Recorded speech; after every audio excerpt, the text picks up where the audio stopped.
Hi friends, welcome back to my YouTube channel. അങ്ങനെ 2-3 ദിവസത്തിന് ഇടവേളയ്ക്ക് ശേഷം ഞാൻ വീണ്ടും എത്തിയിരിക്കുന്നു. കുറച്ച് ഫിസിക്കൽ ഇഷ്യൂസ് കാരണം, ഹെൽത്ത് ഇഷ്യൂസ് കാരണം പാതിരാത്രി 12:30 ആയിട്ടോ ഹോസ്പിറ്റലിൽ നിന്നൊക്കെ വന്നപ്പം.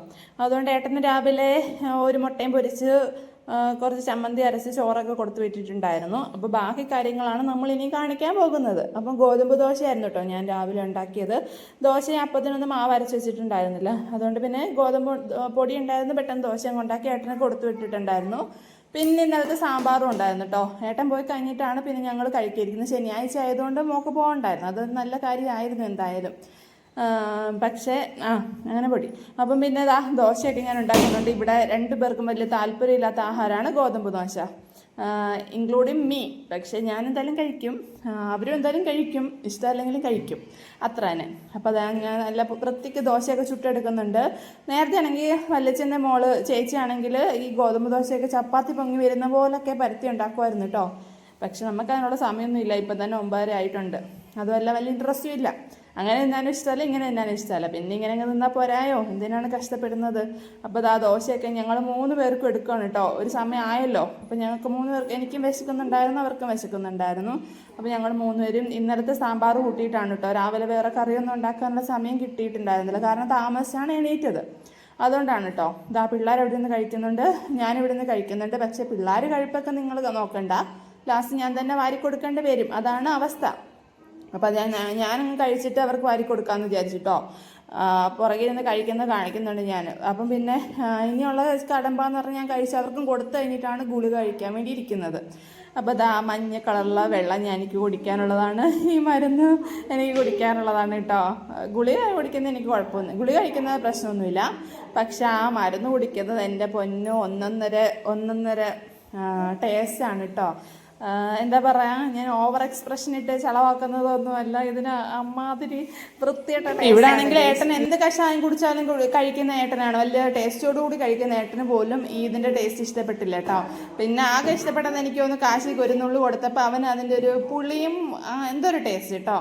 അപ്പം പിന്നെ അവൻ ഇച്ചിരി തുള്ളി നക്കി നോക്കി. പിന്നെ ഞാനാണെങ്കിൽ കുറച്ച് കോവയ്ക്ക ഇരിപ്പുണ്ടായിരുന്നു. ഞാൻ പറഞ്ഞില്ലേ കറിയൊന്നും വെച്ചിട്ടുണ്ടായിരുന്നില്ല. അപ്പം ഇവിടെ നിന്ന് ഉള്ളിയൊക്കെ പറക്കി കോവയ്ക്കയും നമ്മുടെ അപ്പുറത്തെ വീട്ടിലെ ടീച്ചർ തന്നെയാണ് കേട്ടോ കുറച്ച് കോവയ്ക്ക. പിന്നെ നമുക്ക് കുറച്ച് വെണ്ടയ്ക്ക അങ്ങോട്ട് ഇരിപ്പുണ്ടായിരുന്നു പച്ചക്കറിക്കകത്തെ. അപ്പോൾ ഞാൻ വിചാരിച്ചു കോവയ്ക്കയും വെണ്ടയ്ക്ക അങ്ങോട്ട് ഇട്ടിട്ടൊരു മെഴുക്കുവരട്ടി പോലെ സെറ്റാക്കാമെന്ന് വിചാരിച്ചു. പിന്നെ അല്ലറ ചില്ലറ എന്തെങ്കിലും കറി അങ്ങോട്ട് തട്ടിക്കുട്ടി ഉണ്ടാക്കാമെന്ന് വിചാരിച്ചു കേട്ടോ. വലിയ പ്ലാനൊന്നും ഉണ്ടായിരുന്നില്ല. കയ്യിൽ കിട്ടിയത് കൊണ്ട് നമ്മൾ കറി ഉണ്ടാക്കുന്നു. ചമ്മന്തി ഇരിപ്പുണ്ടായിരുന്നു ഉച്ചക്കത്തിൽ, അല്ല രാവിലെ അരച്ച ചമ്മന്തി ഇരിപ്പുണ്ടായിരുന്നു. അപ്പോൾ ഞാനിങ്ങനെ വട്ടത്തിലാണ് കേട്ടോ അരിയുന്നത്. എനിക്കാണെങ്കിൽ കോവയ്ക്ക മെഴുക്കുവരട്ടി ഭയങ്കര ഇഷ്ടമാണ്. പക്ഷേ ഈ വെണ്ടയ്ക്കങ്ങോട്ട് ചേരുമ്പോൾ വെണ്ടയ്ക്കയുടെ ടേസ്റ്റ് അത്ര ഇഷ്ടമല്ല. എന്നാലും കുഴപ്പമില്ല, കോവയ്ക്ക വെണ്ടയ്ക്ക ഇടാകുമ്പോൾ അങ്ങ് പോകും. അപ്പോൾ നമ്മൾ ആവിക്ക് പുഴുങ്ങിയെടുക്കാൻ വേണ്ടി കുറച്ച് മഞ്ഞപ്പൊടിയും കുറച്ച് ഉപ്പ് പൊടിയും കൂടെ ഇട്ടിട്ടുണ്ട് കേട്ടോ. അത് നല്ലപോലെ തിരുമ്മിയെടുക്കണം. മൊത്തത്തിലൊന്ന് തിരുമ്മിയെടുത്തിട്ട് ഒരു 10 മിനിറ്റ് ഒന്ന് ആവിക്ക് കൊള്ളിക്കണം കേട്ടോ. അപ്പോഴാണെങ്കിൽ പെട്ടെന്ന് വെന്ത് കിട്ടും. അല്ലാതെ എണ്ണയ്ക്ക് അത് നമ്മൾ ഡയറക്റ്റായിട്ട് ഇടുകയാണെങ്കിൽ കുറേ എണ്ണ നഷ്ടവുമാണ്, അതിൻ്റെ കൂടെ വേവാൻ കുറേ താമസമാണ്. ഇതാകുമ്പോൾ വെന്തിട്ട് ഡയറക്റ്റായിട്ട് ഇടുകയാണെങ്കിൽ അത്ര എണ്ണ അത് കുടിക്കത്തില്ല. അല്ലെങ്കിൽ ഇത് നല്ല എണ്ണ കുടിക്കുമല്ലോ പച്ചയ്ക്ക് അങ്ങ് ഇടുകയാണെങ്കിൽ. അങ്ങോട്ട് ഞാൻ വാട്ടാൻ വെച്ചിട്ട് പിന്നെ നോക്കിയപ്പോൾ ഒരു ചേനയുടെ കഷ്ണം കിടപ്പുണ്ടായിരുന്നുണ്ട്. ചേനയും ചേമ്പുമൊക്കെ കിടപ്പുണ്ടായിരുന്നു. അപ്പം ഞാൻ വിചാരിച്ചു അത് രണ്ടും കൂടെ അരിഞ്ഞിട്ടിട്ട് തേങ്ങയൊക്കെ ചേർത്തിട്ട് ഒരു കറിയും കൂടെ വെച്ചേക്കാമെന്ന് വിചാരിച്ചിട്ട്. അത് എല്ലാവർക്കും ഇഷ്ടമാണ് ഇവിടെ, അതുകൊണ്ട് അതുകൂടെ സെറ്റാക്കാമെന്ന് വിചാരിച്ചു. അപ്പം കുറച്ചേ ഉണ്ടായിരുന്നുള്ളൂ, എന്നാലും നമുക്കുള്ളതുണ്ട്. അപ്പം ഞാൻ അതൊക്കെ അരിഞ്ഞെടുക്കുന്നുണ്ട്. നമ്മുടെ ട്രൈപോഡ് ഇപ്പോൾ ഒന്ന് തെന്നിപ്പോയത് കണ്ടില്ലേ. അപ്പോൾ ചേമ്പും ഉണ്ട് കേട്ടോ. ചേമ്പും ചേനയും കൂടി ഇട്ടിട്ട് ഒരു ഉടച്ചുകറി മാതിരി, ഉടച്ചുകറി അതല്ലേ പറയാം, ഉടച്ചുകറിയാണ് കേട്ടോ വെക്കാൻ പോകുന്നത്. 2 പച്ചമുളക് കൂടി ഇട്ടിട്ട് പ്രത്യേകിച്ചൊന്നുമില്ല. ചേന കുറച്ച് ചെറുതായിട്ട് അരിയണം, കാരണം വേവുള്ള ചേനയാണെങ്കിൽ കുഴപ്പമില്ല. ഇത് ഇച്ചിരി വേവ് കുറവുള്ള ചേനയാണ് കേട്ടോ. അതുകൊണ്ട് നമുക്ക് ചെറുതായിട്ട് അരിഞ്ഞിട്ട് വേണം എടുക്കാൻ വേണ്ടിയിട്ട്. ഇപ്രാവശ്യം നേരത്തെ പച്ചക്കറിയൊക്കെ വാങ്ങിക്കുമ്പോൾ സാധാരണ ഗതിയിൽ ഇച്ചിരി വേവ് കുറഞ്ഞ ചേന കിട്ടാറുണ്ടായിരുന്നു. പക്ഷെ ഇതിപ്പം നല്ല വേവുണ്ട് ചേനയ്ക്ക്. അപ്പം നമ്മൾ ചേമ്പൊക്കെ വലിയ കഷ്ണമാക്കിയിട്ടും ചേന ചെറിയ കഷ്ണമാക്കിയിട്ട് അരിഞ്ഞെടുത്തിട്ടുണ്ട്. പിന്നെ അതിനകത്ത് പ്രത്യേകിച്ചൊന്നുമില്ല. മുളക് 1, 2, 3 മുളകൊക്കെ ആവശ്യത്തിന് എരിവ് വേണ്ടവർക്ക് എരിവതിനനുസരിച്ച് മുളകിടുക. ഞാൻ ഒരെണ്ണം ഇട്ടിട്ടുള്ളൂ കേട്ടോ, പിള്ളേർക്ക് കൂടെ കഴിക്കാനുള്ളത് കൊണ്ട്. പിന്നെ കുറച്ച് മഞ്ഞൾപ്പൊടിയും ഉപ്പുകൂടി ഇട്ടിട്ട് ആവശ്യത്തിന് വെള്ളം കൂടെ ഒഴിച്ചിട്ട് വേവിക്കുകയാണ് കേട്ടോ. ഒരുപാട് വെള്ളം വേണമെന്ന് വെച്ചാൽ കുറച്ച് വെള്ളം വേണം. അപ്പം ഇത്ര ഇട്ടിട്ട് വേവിച്ചു. അപ്പം നോക്കിയപ്പോഴത്തേനും നമ്മുടെ വെണ്ടയ്ക്കയും കോവയ്ക്കൊക്കെ ഇവിടെ വെന്ത് കിട്ടിയിട്ടുണ്ടായിരുന്നു, വെന്ത് ഒരു വാടി കിട്ടിയിട്ടുണ്ടായിരുന്നു കേട്ടോ. അപ്പം നമുക്കത് മാറ്റിയിട്ട് അങ്ങോട്ട് നമുക്ക് ഇതുകൂടെ കുക്കർ അങ്ങോട്ട് വെച്ച് കൊടുക്കാം, അത് വേവട്ടെ. എന്നിട്ട് നമുക്ക് ഇതിന് കറിക്ക് വേണ്ട തേങ്ങയും കൂടെ തിരുമ്മി എടുക്കാം കേട്ടോ. ഞാൻ എപ്പോഴും പറയുന്ന പോലെ ഈ ഒരു ചിരവ നമുക്ക് ഭയങ്കര അധികം പ്രയോജനപ്പെട്ട ഒരു ചിരവയാണ് കേട്ടോ. വേണ്ടവർക്കൊക്കെ വേണമെങ്കിൽ ആ ലിങ്ക് കൊടുത്തേക്കാം, ആവശ്യമുള്ളവരൊക്കെ വാങ്ങിക്കാം. അപ്പം ഞാൻ അതിനകത്തോട്ട് കുറച്ച് ചെറിയുള്ളിയാണ് ഇട്ടേക്കുന്നത്, കുറച്ച് ജീരകവും ചേർത്ത് കൊടുക്കുന്നുണ്ട് കേട്ടോ. അപ്പം തേങ്ങയും ജീരകവും ചെറിയുള്ളിയും പിന്നെ കുറച്ച് മഞ്ഞപ്പൊടിയും കുറച്ച് മല്ലിപ്പൊടിയും കൂടെ ആണ് കേട്ടോ നമ്മുടെ ഈ കറിക്ക് വേണ്ടിയിട്ട് ചേർത്ത് കൊടുക്കാൻ പോകുന്നത് അരപ്പിനകത്ത്. അപ്പോൾ അതുകൂടെ ചേർത്തിട്ട് നല്ല പേസ്റ്റ് പോലെ ഒന്ന് അരച്ചെടുക്കുക, അതാണ് ഉള്ളത്.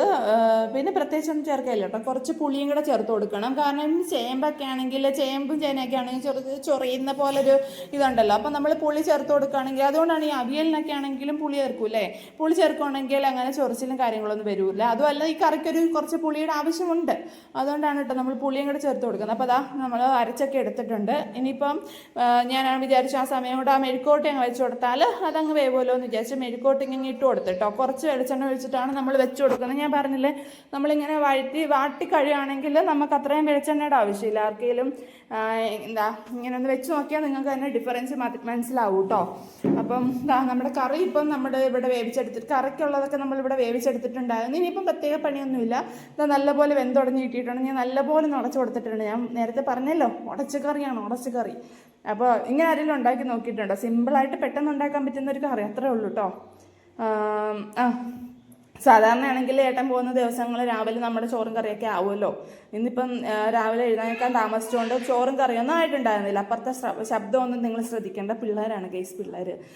അപ്പോൾ ഇതാ നമ്മൾ അരപ്പ് ഞാൻ അരപ്പ് ചേർത്ത് കൊടുക്കുന്നുണ്ട് കേട്ടോ. അരപ്പ് ചേർത്തിട്ട് പിന്നെ സാധാരണ മലയാളികളുടെ പതിവായ മിക്സി കഴുകി ഒഴിച്ചിട്ടുണ്ട്. അതുകൂടെ ഒഴിച്ചിട്ട് കാശിനിടയ്ക്ക് വന്ന് വരവം വരുന്നുണ്ട് കേട്ടോ. ഞാൻ ഓടിച്ചു വിടുകയും ചെയ്യും. അതിനിടയിൽ ഞാൻ കുറച്ച് പുളിയാണ്, ഇത്രയും പുളിയാണ് കേട്ടോ എടുത്തേക്കുന്നത്.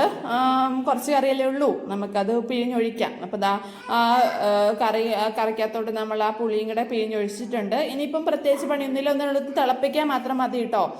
അതുകൊണ്ട് നമ്മൾ ആ മെഴുക്കോട്ട് വേവുന്ന സമയം കൊണ്ട് നമുക്കിതൊക്കെ സെറ്റാക്കി അരപ്പൊക്കെ കലക്കി വെക്കുകയാണെങ്കിൽ മെഴുക്കോട്ട് വേവുമ്പോൾ അതിനകത്തോട്ട് വെച്ച് കൊടുത്താൽ ഒന്ന് തിളപ്പിച്ചങ്ങ് എടുക്കാം. പിന്നെ കടുക് വറക്കേണ്ടവർക്ക് വേണമെങ്കിൽ കടുക് വറക്കാം, കടുക് വറുത്തില്ലെങ്കിലും വലിയ പ്രശ്നമൊന്നുമില്ല.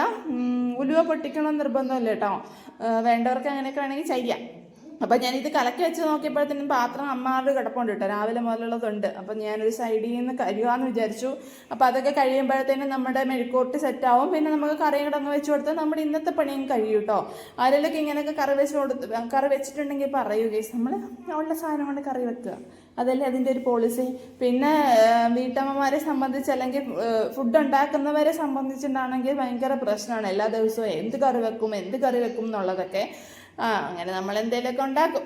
അപ്പോൾ ഞാൻ അവിടെ പാത്രം എല്ലാം കഴുകി അവിടെയൊക്കെ വൃത്തിയാക്കി വന്നപ്പോഴത്തേക്കും നമ്മുടെ മെഴുക്കോട്ടി ഏകദേശം സെറ്റായിട്ടുണ്ട്. ഞാൻ പറഞ്ഞിട്ടുണ്ട് തോന്നുന്നു, നമ്മൾ മെഴുക്കോട്ടി ഇടുമ്പം വെളിച്ചെണ്ണ ഒഴിച്ചിട്ട് ഒന്ന് ഇളക്കി വെച്ചിട്ട് വെക്കുവാണെങ്കിൽ ഇങ്ങനെ അടുക്കി പിടിക്കത്തില്ല കേട്ടോ. അതാ നമ്മൾ ഒന്ന് ഇളക്കി വെച്ച് കൊടുക്കുന്നുണ്ട്.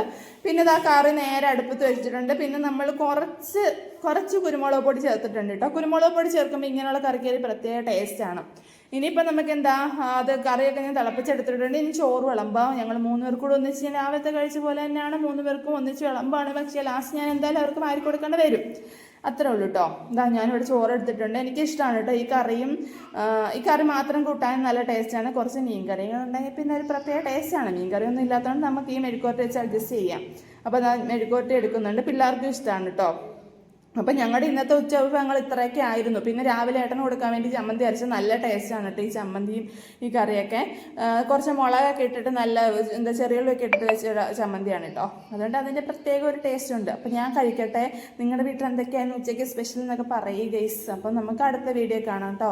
എല്ലാവരും സബ്സ്ക്രൈബ് ചെയ്യാനും ലൈക്ക് ചെയ്യാനും ഷെയർ ചെയ്യാനും കമൻറ്റ് ചെയ്യാനും മറക്കരുത്. അപ്പോൾ അടുത്ത വീഡിയോ കാണുന്നവരെ എല്ലാവർക്കും tata bye bye see you. അവിടെ നിന്ന് പിള്ളേർ കഴിക്കുന്നുണ്ട്, അതുകൊണ്ടാണ് അവൾ ഉടുപ്പിടാത്തതുകൊണ്ടാണ് ഞാനത് കുറച്ച് ബ്ലറാക്കി കളഞ്ഞു. ഞങ്ങൾ കുറച്ച് നേരം കിടന്ന് ഉറങ്ങട്ടെ കേട്ടോ.